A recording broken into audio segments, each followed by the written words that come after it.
Los invito, hermanos, a la primera carta del apóstol Juan. Primera carta del apóstol Juan, capítulo 3, versículo 1. Vamos a leer los primeros dos versículos en este momento. Primera carta del apóstol Juan, capítulo 3, versículo 1 y versículo 2. Mirad cuál amor nos ha dado el Padre para que seamos llamados hijos de Dios. Por esto el mundo no nos conoce, porque no le conoció a Él.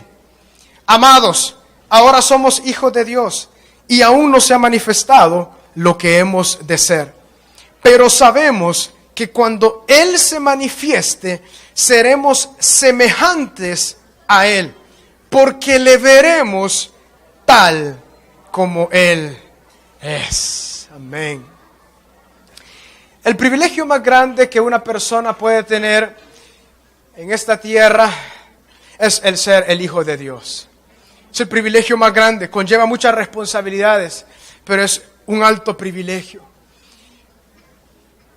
Pero Jesús dio una declaración poderosa, lo cual nos enseña lo que es la puerta de entrar a esta bendición, que es ser llamados hijos de Dios. Esa puerta se llama nacer de nuevo. En una ocasión, un hombre llamado Nicodemo se acercó al Señor Jesús, fariseo, y le dijo: Jesús, yo sé que tú eres el Cristo. Yo sé, nadie puede hacer lo que tú haces. Estos milagros que yo veo, nadie los puede hacer. Pero Jesús le dijo: ¿sabes tú algo, Nicodemo? Tú eres muy estudioso de la palabra, tú lo sabes. Pero yo te quiero decir algo. Nadie puede ver el reino de Dios si no ha nacido de nuevo. Este hombre con mucha honestidad le dijo: Jesús, ¿y yo cómo nazco de nuevo? ¿Qué es eso? ¿Acaso puede un hombre volver a entrar en el vientre de su madre? Señor Jesús, una vez más, con mucho amor le dice: es necesario. Si tú no naces del agua y del espíritu, no puedes, y ahora añadió otro verbo, entrar en el reino de Dios. Los hijos de Dios, aquellos que por la fe hemos creído en Jesucristo para salvación, hemos entrado por medio del Espíritu, que la palabra le llama el nuevo nacimiento, ser una nueva persona, un cambio de naturaleza. Hemos entrado al reino de Dios y ahora somos llamados entonces hijos de Dios. Por eso en esta mañana, hermanos, deseo hablarles de señales verdaderas de un nuevo nacimiento. Señales verdaderas de un nuevo nacimiento. Vamos, los invito a que tengan la Biblia abierta ahí en la primera carta de Juan. Vamos a ver muchos versículos ahí en la primera carta de Juan. Juan es conocido como el apóstol del amor, pero aunque él era, por sus escritos acerca del amor, bueno, el Espíritu Santo, ¿verdad?, que usó la vida de Juan, él al hablar tanto acerca del amor, pero también dio unas declaraciones fuertes, poderosas, con firmeza. Y algunas de ellas son las que vamos a ver en esta mañana. En primer lugar, una señal verdadera de que alguien ha nacido de nuevo es que tiene la capacidad de guardar la palabra de Dios. Cuando la palabra habla acerca de guardarla, es fácil tener un conocimiento de la palabra, un conocimiento, digamos, netamente intelectual. Así como lo podemos ver tal vez como alguna ciencia.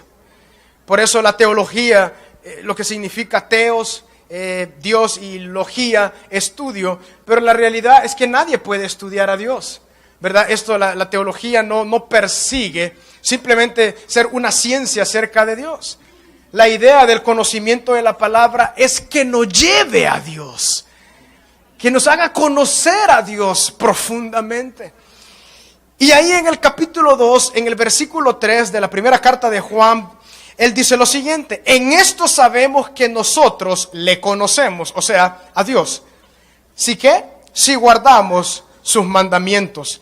El que dice yo le conozco y no guarda sus mandamientos, el tal es mentiroso y la verdad no está en él.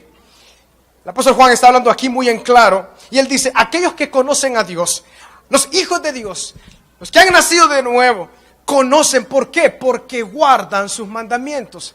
Esta palabra guardar, mis hermanos, va más allá de tener algo en el intelecto. Cuando hablamos algo, nosotros pensamos guardar. Bueno, yo guardo, por ejemplo, los zapatos y ahí los dejo. Pero no es esa la idea de guardar. La idea de guardar la podemos confirmar en Deuteronomio capítulo 8, versículo 1. Tanto en el Antiguo Testamento como en el Nuevo Testamento, la idea de guardar su palabra conlleva lo siguiente: poner en práctica. Poner en práctica. Y el versículo 1 del capítulo 8 de Deuteronomio dice: cuidaréis de poner por obra todo mandamiento que yo os ordeno hoy, para que viváis y seáis multiplicados y entréis y poseáis la tierra que Jehová prometió con juramento a vuestros padres. Cuidaréis de poner por obra todo mandamiento. Hermanos, aún de una forma lógica, ¿de qué serviría conocer de la Biblia si no la llevamos a la práctica? En el capítulo 10, versículo 12, dice lo siguiente, ahí en Deuteronomio, una página más adelante: ahora pues, Israel, ¿qué pide Jehová tu Dios de ti? Sino que temas a Jehová tu Dios, que andes en todos sus caminos, que lo ames, sirvas a Jehová tu Dios con todo tu corazón y con toda tu alma, que guardes los mandamientos de Jehová, sus estatutos que yo te prescribo hoy, para que tengas prosperidad. La verdadera prosperidad es guardar y vivir la palabra del Señor. Y el versículo 11, el capítulo 11, versículo 8 dice: guardad pues todos los mandamientos que yo os prescribo hoy, para que seáis fortalecidos y entréis y poseáis la tierra a la cual pasáis para tomarla. Todas las palabras que Jesús dijo son totalmente confiables al máximo nivel. Y todas ellas están respaldadas por el Antiguo Testamento. ¿Por qué? Porque el Antiguo Testamento de igual forma era y es la palabra de Dios. Para los judíos, ellos lo comprendieron. La palabra de Dios tenía tal poder de crear. Dice la palabra en Génesis capítulo 1. Dice, y Dios dijo y fue hecho. La palabra es algo regenerativo. Es algo que tiene vida, que da diseño, que da forma a algo. Dios le dio forma a todo lo que nosotros vemos en el universo. Y hay cosas que ni tenemos idea de que existen fuera del planeta Tierra. Y Dios con una palabra creó absolutamente todo. El poder de su palabra. Y ahora, ¿qué dice Hebreos capítulo 1, versículo 1? En los tiempos pasados Dios habló por medio de sus profetas, los escritos del Antiguo Testamento. Pero en este tiempo nos ha hablado por medio de su Hijo, a quien Él le dio toda autoridad. Para Él fue creado el universo y por Él. Hermanos, Jesucristo es la palabra de Dios hecha carne, que dio su vida por nosotros para producir diseño, forma y vida a este nuevo hombre regenerado por el Santo Espíritu de Dios. Entonces, cuando el apóstol Juan dice: el que guarda sus mandamientos le conoce, es porque esta palabra es viva, es vivificante, tiene diseño, trae consigo mismo el diseño perfecto para aquellos hijos de Dios, para que ellos puedan crecer y ser formados conforme a la semejanza de Jesucristo. En primer lugar, una primera señal de aquel que ha nacido de nuevo, entonces, tiene la capacidad de guardar su palabra. No solamente de memorizar algunos versículos, lo cual es muy importante, pero también, por lo tanto, hermanos, cuando vamos a la palabra del Señor, ella es como un espejo, ¿sí o no? ¿Verdad? Nos habla de primera mano lo que hay en nuestro corazón.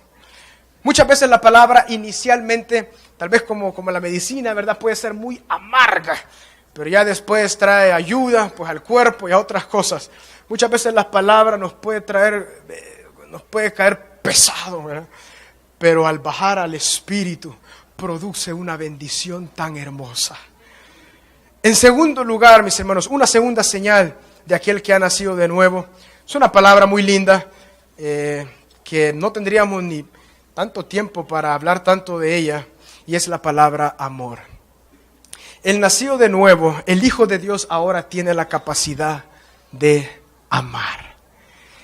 Y en el capítulo 4, en el versículo 7, un texto muy conocido, pero muy claro, dice la palabra ahí en primera de Juan, capítulo 4, versículo 7, amados, amémonos unos a otros, porque el amor es de Dios. Todo aquel que ama, ¿qué dice? Es nacido de Dios y conoce a Dios. El que no ama, no ha conocido a Dios. Sencillo, ¿verdad? Todo aquel que ama es nacido de Dios y conoce a Dios. El que no ama, no ha conocido a Dios. Hermanos, el amar es un milagro de Dios. No es algo que uno pueda hacer. Quien trajo a la luz este tipo de amor fue nuestro Señor Jesucristo. Antes de nuestro Señor Jesucristo, el amor en esta esfera no existía. En el Antiguo Testamento varias palabras eran traducidas como amor. Era, por ejemplo, fileo, que es cuando la palabra traduce al español amor, se refiere al amor filial, ¿verdad? Al cariño que uno tiene con sus seres queridos, con su familia, con sus amigos. Y el amor eros, por ejemplo, es el amor erótico que Dios también lo dio a los hombres para que pudiesen tener placer, ¿verdad? Los esposos, los unos con los otros. Es parte de lo que Dios ha creado. Pero ahora vino Jesús y dijo, ámense como yo los he amado. Qué terrible, qué difícil. Porque el amor al cual el Señor Jesús se refiere es al amor ágape. El amor hacia afuera. No esperar nada a cambio, dar sin esperar nada a cambio, simplemente por la dicha de dar y de amar. La muestra más grande, hermanos, de amor que Dios nos ha dado, Él nos ha bendecido con un trabajo, nos ha bendecido con salud, nos ha bendecido con la familia, qué lindas cosas, y esto es muestra de su amor. Pero la muestra por excelencia de donde parte todo esto es Jesucristo. La más grande muestra de amor que todo el universo ha recibido en todo el tiempo de existencia, su nombre es Jesucristo. Y lo dice la palabra ahí muy en claro, en una página antes, en Primera de Juan capítulo 3, en el versículo 16. En esto hemos conocido el amor, en que Él puso su vida por nosotros. El amor de Dios lo comprendemos y la más grande muestra de amor porque Jesús dio su vida por nosotros. Él es nuestro ejemplo. Él es lo que nosotros anhelamos perseguir. ¿Por qué? Dios, sabiendo que la humanidad se había ido en contra de Él, si Dios simplemente hubiera hecho justicia, mis hermanos, ¿qué se merece aquel que es culpable? La pena y el pago por lo que Él hizo. El hombre se fue en contra de Dios, enemigo de Dios. Si Dios simplemente hubiera hecho justicia y no, Jesucristo no hubiese sido enviado a esta tierra, Él dijo, bueno, que el hombre pague por lo que Él hizo, o sea, condenación eterna. Pero Dios en su rica misericordia envió a su Hijo Jesucristo para pagar la deuda que usted y yo teníamos que pagar. Y por eso es la muestra de amor. Dios no pensó, pero qué malos han sido. No, Él se dio en la persona de Jesucristo para pagar sus pecados y los míos. Y como dice la palabra, y los de todo el mundo. Eso quiere decir, mis hermanos, que Jesús se entregó completamente todo lo que Él era. Él se dio a sí mismo. Eso era el amor. Cuando Él vivía, cuando Él murió ahí, eso grita amor, amor. Cuando Él resucitó entre los muertos, eso grita amor, amor. Cuando hemos sido salvos y cuando alguno viene a los pies de Cristo y es salvo, eso grita amor, amor, amor. No como la canción, ¿verdad? Pero eso grita, Señor, este es el amor. Pero Juan eleva el amor de una forma tan linda y tan especial. Lo leímos ahí en el capítulo 4, pero veamos también lo que dice el capítulo 5, el versículo 2 y 3. En esto conocemos que amamos a los hijos de Dios, cuando amamos a Dios y guardamos sus mandamientos. Pues este es el amor a Dios, que guardemos sus mandamientos, y sus mandamientos no son gravosos. Una señal verdadera de haber nacido de nuevo, entonces, es el amor. Pero deseo ahora que veamos el amor en dos vías. Primero hacia Dios y también hacia los hermanos. Hermanos, y Juan lo dice muy en claro, el que no ama a su hermano no le conoce. Si algo nos une a nosotros, hermanos, no es, es que aquel hermano tiene estas afinidades, tal vez también le gusta esto, no. Lo que a nosotros nos une es que tenemos un mismo Padre. Es que hemos sido lavados con la sangre. No es que aquel me cae bien, aquel no. No confundamos la gordura con la hinchazón. Aquí es porque todos somos hijos de Dios. Todos hemos sido lavados con la sangre de Cristo. Como dice la palabra, cómo se manifiesta el amor de Dios en los hermanos, que se aman los unos a los otros. Hay un amor fraternal y eso es lo especial. Se recuerdan cuando también el apóstol Juan escribió y dijo: ¿cómo el mundo sabrá que Jesús verdaderamente existe? Cuando lo vean a ustedes de cómo se aman. Cuando nosotros venimos a Cristo y nacemos de nuevo, hay un amor que empieza a fluir en nuestra vida. Es un proceso, hermanos. Cuando nacemos de nuevo es un proceso de crecimiento. Pero estas cosas tienen que empezarse a dar. El amor empieza a fluir entre los unos a los otros. Y nos amamos entre hermanos principalmente. Y también amamos a aquel que no conoce a Jesús. Pero así como decía Pedro, amad a los hermanos, honrad a todos. Entre los hermanos tiene que haber un amor único. Y en segundo lugar, el amor hacia Dios. Lo dice ahí. El capítulo 5 de Juan lo dice, pues en el versículo 3. Este es el amor a Dios, que guardemos sus mandamientos. Hermanos, la palabra no es tan complicada. ¿Cómo amamos a Dios? Guardando su palabra. Esto lo dice ahí. No amamos a Dios haciendo cosas o mira cuánto Dios que yo quiero. No. Amamos a Dios guardando su palabra. El que guarda su palabra hará todo esto, claro que sí. Pero esto que hacemos no es para, mira cuánto yo te amo, no. Amamos a Dios. Es como un hijo, hermanos, aquellos que son padres, ¿qué es lo que más anhelan de un hijo? Obediencia. Lo sencillo, mira hijo, si tú simplemente obedeces, y los padres no necesitan regalos de los hijos y todo. Yo creo que lo que más anhelan es obediencia. Dios es bastante similar en ese sentido. Él no desea, es que mira lo que yo hice. No, guarda mis mandamientos. Si yo te digo que te apartes de eso, ¿te apartas? El que ama a Dios, guarda sus mandamientos. Así lo dice la palabra. Y esa es la forma en la cual empezamos entonces a crecer en este amor. Su palabra, como dice David, se ha convertido en mi delicia. Tu ley, oh Dios, es la delicia mía. Tu palabra es tal delicia. Y dice, ayúdame a guardar tu palabra para no pecar en contra de ti. Y ese amor por los hermanos, perseverando en la palabra, nos hace también entonces agradar a Dios y amarle. Por lo tanto, esa segunda señal verdadera de un nuevo nacimiento, de un hijo de Dios, es que ama. ¿Cuán necesario es el amor, verdad, en las casas, en las familias? Porque este amor es el amor sacrificial, el amor que se entrega al máximo, se sacrifica por el otro, ¿verdad? Esposos sacrificándose por sus esposas, y eso es lo que dice la palabra.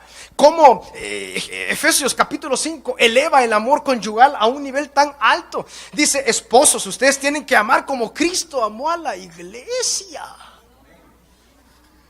Cristo se dio por su iglesia. Los esposos somos llamados a darnos por nuestra esposa. Y las esposas a ser sumisas, ¿verdad? Es la ecuación de Dios del amor. A veces la palabra del Señor, uno dice, pero no explica tanto. Pero ¿qué más queremos saber más que eso? El amor está ahí en los hogares, las familias, en la iglesia, hermanos. Aquel que ha nacido de Dios crece en el amor. Una tercera señal es la palabra justicia. Justicia. Y en la primera carta del apóstol Juan, capítulo 2, versículo 29, dice lo siguiente: si sabéis que Él es justo, sabed también que todo el que hace justicia es ¿qué? Nacido de Él. Todo aquel que hace justicia es nacido de Él. En el conocimiento acerca de Dios se encuentra un apartado que se llama los atributos de Dios. Por ejemplo, Dios es omnipresente, Dios es omnisciente, Dios es santo, Dios es perfecto, Dios es inmutable, pero también Dios es justo. La palabra justicia tiene la idea de la falta de error. La perfección de Dios se ve claramente en su atributo llamado la justicia. Cuando David en sus salmos decía: oh Dios, justo eres en todos tus caminos. O sea, la perfección de Dios es la justicia de Dios. Y cuando aquí el apóstol Juan lo deja bien en claro, aquel que hace justicia es nacido de él. Hermanos, el verdadero Hijo de Dios camina en rectitud. Camina justamente. No somos perfectos ninguno de los que estamos acá, pero anhelamos siempre hacer lo recto. Si antes obteníamos las cosas de otra manera, ahora lo obtenemos como debe ser. El famoso, aquí entre los salvadoreños, ¿verdad? La ley del más vivo. No, aquí es de acuerdo a la palabra, es la ley del justo. La ley que hace lo correcto. Aquí no es que ya no, y yo lo puedo hacer. No. Aquí es, el fin justifica los medios. No. Aquí el medio es la justicia y el fin es la justicia. Así lo dice la palabra del Señor. Sabed también que todo el que hace justicia es nacido de Él. Es algo muy interesante. Anteriormente, ¿verdad? Se escucha ese dicho. Es que miren, los cristianos de hace años, esos eran los buenos, que salían buenos. Pero hoy en día hay que tener cuidado. No, hermanos. El nacido de nuevo, antes y ahora, sigue siendo justo y recto delante del Señor. Si sabéis que Él es justo, sabed también que todo el que hace justicia es nacido de Él.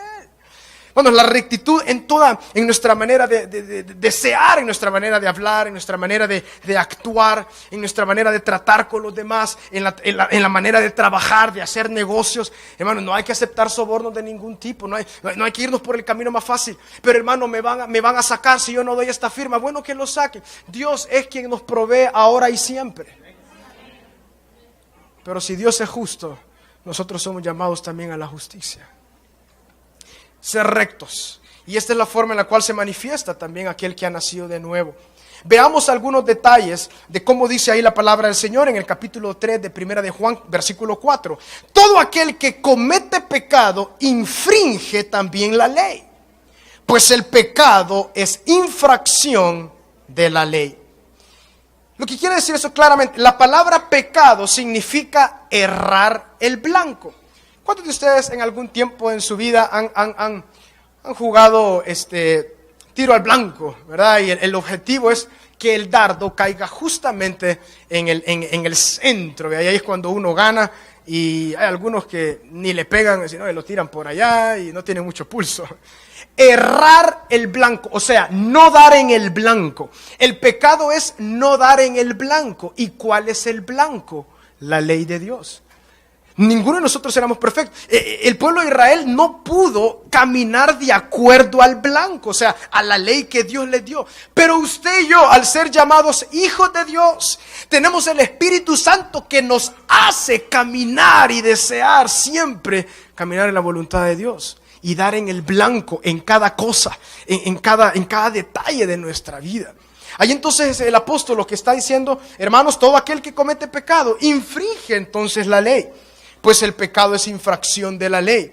Y sabéis que Él, ¿quién? Jesús, apareció para quitar nuestros pecados.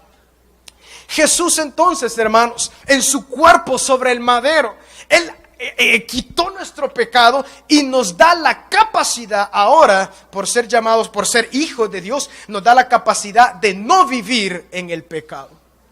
Es que, hermano, es que yo no puedo. Quiero decirte algo. Puede ser que no has nacido de nuevo. Aquel que anhela la justicia de Dios persiste. Con unas palabras fuertes pero llenas del amor, por ser conocido el apóstol del amor, dice el versículo 8, ¿qué más claro que esto? El versículo 8, capítulo 3, el que practica el pecado es del diablo, porque el diablo peca desde el principio. Para esto apareció el Hijo de Dios, para deshacer las obras del diablo. Todo aquel que es nacido de Dios no practica el pecado, porque la simiente de Dios permanece en él. ¿Por qué el cristiano, el nacido de nuevo, por qué el verdadero hijo de Dios no practica el pecado? Porque el Espíritu Santo mora en él. ¿Cómo un Espíritu tan santo va a vivir allí en medio del pecado? No, es que Él me perdona. No confundamos, hermanos. Aquel que ha nacido de nuevo anhela caminar rectamente. Anhelamos caminar en justicia. Y ahí dice claro la palabra del Señor, el que practique el pecado del diablo. ¿Por qué? Porque el diablo siempre ha pecado. O sea, siempre no ha llegado, ha errado el blanco. En primer lugar, con su orgullo y levantarse en contra de Dios, en su soberbia. Eso es errar el blanco. Y la palabra lo deja ahí muy en claro en el término de la justicia. En el versículo 7, ahí mismo en el capítulo 3, dice: hijitos, nadie os engañe. El que hace justicia es justo como Él es justo. Eso quiere decir, hijitos, que nadie nos dé atol con el dedo. Si alguien es recto, es porque entonces ha conocido a Dios. Pero aquel que no anda en rectitud, no ha conocido a Dios. Esto es un tema difícil, hermano, pero hay que hablarlo. ¿Por qué? Porque la iglesia se ha vendido al mundo en muchos aspectos, en algunos detalles, viviendo como el mundo. No, pero la supergracia y yo puedo hacer lo que yo quiero. No. El que vive en el pecado y anda en el mundo es porque pertenece al mundo. No es hijo de Dios. Pero el Hijo de Dios anhela caminar dando al blanco. Padre, yo quiero agradarte. No porque yo lo puedo hacer, no para pagarte, no. Sino en agradecimiento por esta grande salvación que tú me has dado. Eso deseo, Señor, la justicia. Y la palabra lo dice claro. Sabed también que el que hace justicia es nacido de Él. Hermanos, que en nuestro trabajo, que en nuestra familia, que en todo lugar no seamos para nada torcidos, sino, Señor, ayúdeme a ser fiel en todo, Señor. Aún acá en el servicio al Señor, para nada, Señor, recto en todo lo que yo puedo hacer. No es fácil. Esto no es la perfección, sino es el camino de la rectitud y de la justicia. Pero hay una gran diferencia entre pecar, o sea, fallarle a Dios, y practicar el pecado. Cuando uno falla, aquel hijo de Dios, ¿cuáles son una de los señales que hemos nacido de Dios? Es que cuando nosotros erramos, el Espíritu Santo, hermano, justo al segundo después de fallar, no nos deja en paz.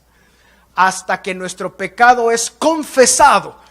Y entonces por la fe vamos a la cruz del Calvario y decimos: Señor Jesús, perdóname por fallarte a ti, Señor, con esto que hice, que he hecho, que he dicho. Perdóname, lávame en tu sangre. Y ahí está, dice la palabra: si vosotros confesareis vuestro pecado, Dios es fiel y justo para limpiarnos de toda maldad. No solamente perdonarnos, sino limpiarnos. Esa limpieza nos da la capacidad entonces de continuar y de no practicar el pecado. Hermano, mire, Dios siempre me perdona todos los días. No justifiquemos.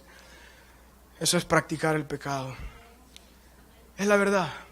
El que practica el pecado no ha nacido de nuevo. Entonces eso es lo que el apóstol Juan dice: hay una tercera señal verdadera de un nuevo nacimiento, es la justicia. ¿Por qué? Porque Dios es justo. El que no es justo, el que no tiene a Dios no puede ser justo. ¿Por qué? Porque Dios es justo y no le conoce. No tiene la salvación, no es nacido de nuevo, no le conoce a Él, por lo tanto sus frutos serán injustos, de injusticia. Pero aquel que conoce a Dios permanece en Él por su Espíritu, y entonces los frutos son de justicia. En cuarto lugar, una cuarta señal verdadera de un nuevo nacimiento. En el versículo 1 que leímos al principio, en el capítulo 3, dice: mirad cuál amor nos ha dado el Padre, para que seamos llamados hijos de Dios. Por esto el mundo no nos conoce, porque no le conoció a Él. Amados, ahora somos hijos de Dios, y aún no se ha manifestado lo que hemos de ser. Pero sabemos que cuando Él se manifieste, seremos semejantes a Él, porque le veremos tal como Él es. Y todo aquel que tiene esta esperanza en Él, ¿qué dice? Se purifica a sí mismo, así como Él es puro. Aquí el apóstol está diciendo, ¿a qué esperanza se refiere el versículo 3? Aquel hijo de Dios dice: en esta vida hemos llegado a ser hijos de Dios. Pero dice el versículo 2: ahora somos hijos de Dios, pero todavía no se ha manifestado lo que vamos a llegar a ser. Hermanos, este cuerpo que ha sido muy bendecido por Dios al nacer de nuevo, es de mucha bendición, pero esta máquina es corruptible, ¿sí o no? ¿Cuántos de ustedes constantemente, a veces nos enfermamos, vea, con esta influenza, medio virus anda ahí, ya todos caemos en cama y es terrible? Hermanos, pero el cuerpo que el Señor nos va a dar, el cuerpo glorificado, esa máquina no conoce enfermedad. Aleluya. Seremos semejantes a Él porque le veremos tal como Él es. Los que tienen esta esperanza en esta vida hacen algo. Se purifican a sí mismos porque Él es puro. La cuarta señal verdadera de un nuevo nacimiento es la santidad. La santidad es un tema que nos duele hasta lo más interno. Pero no es perfección santidad. La palabra santidad es diferente a la justicia. La rectitud, el vivir claros, el vivir, eso es la justicia. Para comprender mejor el término santo o santidad, debemos analizar algunas palabras que vienen desde el Antiguo Testamento. Cuando Dios se manifestó a Moisés, cuando Él le dijo, Moisés, cuando Él lo llamó en esa zarza y Él se acercaba, y él decía, voy a ver qué es esta grande visión. Y él le dijo, Moisés, quita tu calzado, porque el lugar donde estás santo es. O sea, donde está la presencia de Dios, ahí ese lugar es santo. Pero el pueblo de Israel, cuando ellos vivieron más de 400 años esclavos en Egipto, todo lo que el pueblo de Israel conocía era la idolatría. En Egipto hasta la fecha adoran el sol, la luna, algunos animales, tantas cosas, la creación, son dioses. Entonces el pueblo de Israel comprendió todo eso. Entonces ellos dijeron, bueno, imagínense 400 años de historia en un lugar, uno se va asimilando. Ellos dijeron, bueno, tanto que estos dioses, pero ahora viene Moisés, yo los voy a sacar para que adoremos al Dios verdadero. Y en el desierto Dios se manifestó con este nombre a Israel: yo soy santo. Nunca antes se había visto esa palabra, yo soy santo. La palabra santo que hay, está en muchas alabanzas también, es esa palabra hebrea muy conocida, kadosh. Esta palabra santo lo que significa es apartado, separado, que no se parece a nada. Dios lo que le estaba diciendo al pueblo de Israel era lo siguiente: pueblo, yo soy el Dios verdadero y no me parezco a nada de la creación ni a ustedes mismos. Yo soy totalmente diferente, separado, único. Nadie es como yo. Lo que él aquí estaba queriendo decir es, cuando Dios se manifestó en el Sinaí, dice la palabra, aquella nube como que era fuego, dicen el relato de la palabra, ¿cómo se llama? El monte temblaba. Y Dios les dijo después de eso, recuerden, en el monte ustedes no vieron ninguna imagen. Dios invisible soy, Dios verdadero, santo, que no me parezco a nada. La santidad, entonces, llegamos al Nuevo Testamento y Pedro aconseja a la iglesia y los exhorta y les dice: hermanos, basta de andar como anduvimos antes sin Cristo. Ahora sed santos porque yo soy santo. Llega esa declaración en el Nuevo Testamento y uno dice: Señor, tú eres santo y tu iglesia es llamada a ser santa. Cuando hablamos entonces de la santidad en nuestro contexto hoy en día, ¿a qué nos referimos? Deseo hablar acerca de la oración que el Señor Jesús hizo por sus discípulos antes de morir. Él les dijo: Padre, yo te pido por estos porque ellos aquí van a quedarse. Ellos van a estar en el mundo, pero ellos no son del mundo. Guárdalos en tu palabra. La santidad, hermanos, no tiene tanto que ver como la justicia, con el caminar rectamente en todo. La santidad lo que tiene que ver es comprender de que nosotros hemos sido apartados, ¿de qué? Del mundo. Si Dios no se compara a nada de lo que, como se manifestó al pueblo de Israel, yo no soy como nada de lo que ustedes ven, la creación misma es creación mía, yo no soy la creación. Entonces dice: ustedes no pueden ser como el mundo. Esa es la santidad de Dios. El mundo no puede tener comunión con Dios, pero los hijos de Dios sí pueden, porque son llamados a santidad, porque somos santos, apartados. Por eso es un error cuando la iglesia quiere parecerse, los hermanos quieren andar como el mundo, quieren vivir como ellos. Prácticamente están dejando a un lado su herencia, vendiéndola por una sopita, como lo hizo Esaú. La iglesia se mantiene santa y pura y así permanece. Dios es santo y Él demanda santidad. O sea, apartados totalmente. Vivimos en el mundo, nosotros tenemos que trabajar, andar en medio de todos, pero no somos del mundo, somos sal y somos luz a esta tierra.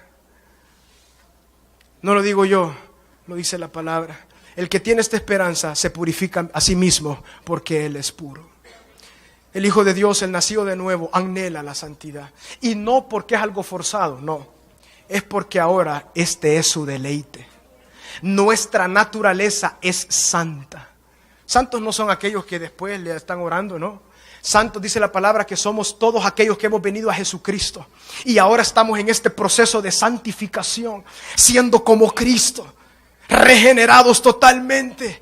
Y eso es lo que la palabra entonces nos enseña ahí. Miren lo que dice 2 Corintios capítulo 7 versículo 1. Amados míos, puesto que tenemos tales promesas, limpiémonos de toda contaminación de carne y de espíritu y perfeccionémonos en la santidad y en el temor de Dios. Caminar en esta santidad. O sea, saber. ¿Qué es la santidad entonces? Saber que nosotros no somos de este mundo. Somos diferentes, totalmente apartados. Y que tenemos una nueva identidad y que anhelamos andar entonces en pureza. Recuerdan ustedes, y voy a mencionar dos ejemplos de la palabra del Señor. Este hombre llamado Isaías, profeta, en el capítulo 6, cuando dice la palabra de que él tuvo una visión. El cielo se abrió y vio a Dios sentado sobre un trono y sus vestiduras llegaban, cubrían sus pies, un sentido de autoridad.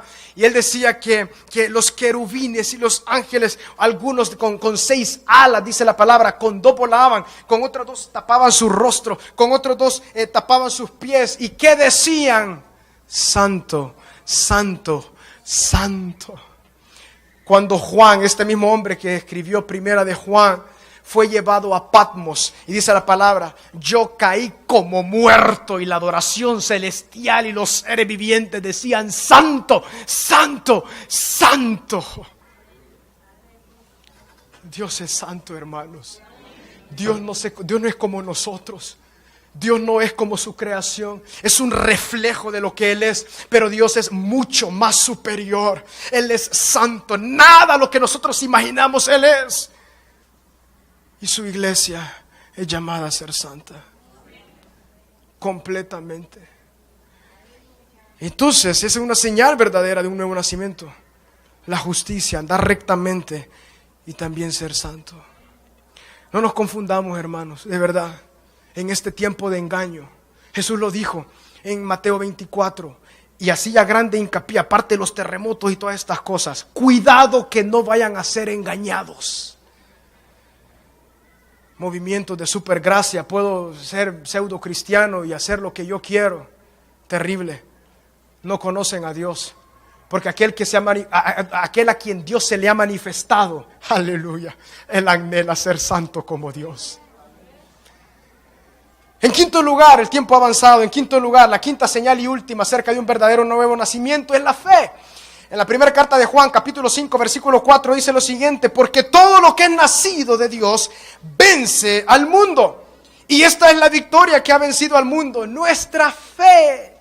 ¡Aleluya! Hermanos, Dios nos ha dado esta capacidad por medio de su Espíritu para que nada nos pueda separar de su amor, para que nada nos pueda separar de Dios mismo. Y la victoria que tenemos es la fe. Creer: Jesús, tú lo hiciste, tú lo vas a hacer. Jesús, eres tú.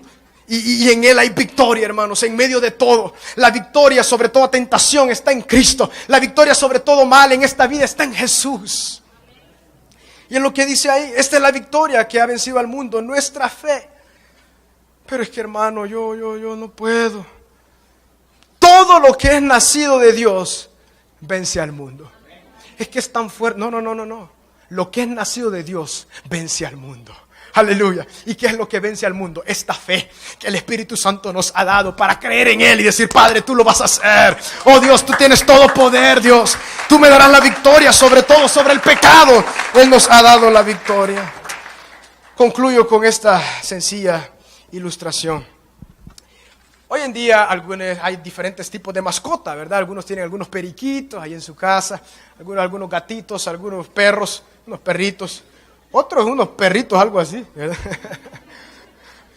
Pero también algunos, hoy en día han salido unos cerditos chiquitos, así, que los tienen también ahí de mascota. Duermen con ellos, lo bañan, le ponen collar, le echan perfume y lo andan así bien rosadito, bien bañadito, y ahí lo andan para arriba y para abajo. Pero quiero decirles algo, si ustedes le muestran un charco a ese cerdito, él se quiere ir al charco. ¿Por qué? Porque él pertenece al lodo, lo sucio es lo de él. Hermanos, ahora en Cristo, el nacido de nuevo no trata de andarse perfumando y no trata de aparentar nada. Aquel que no es nacido de Dios quiere aparentar, pero él sabe que ama el mundo porque es del mundo. Ama el pecado porque su simiente es de pecado. Pero aquel que ha nacido de Dios ya no es un cerdito perfumado, no, nada de eso, medio perfumado y bañado, no. Somos nuevas criaturas, hijos de Dios. Aleluya. Aleluya. Padre, gracias por tu palabra, Señor. Esa es la confianza, lámpara es a nuestros pies tu palabra y lumbrera a nuestro camino. Como dice tu palabra, el que ande en este camino, por torpe que sea, no se va a extraviar de él. No tenemos grandes capacidades, Dios. Lo único que deseamos, Señor, es que tú nos renueves cada día con tu espíritu, Padre.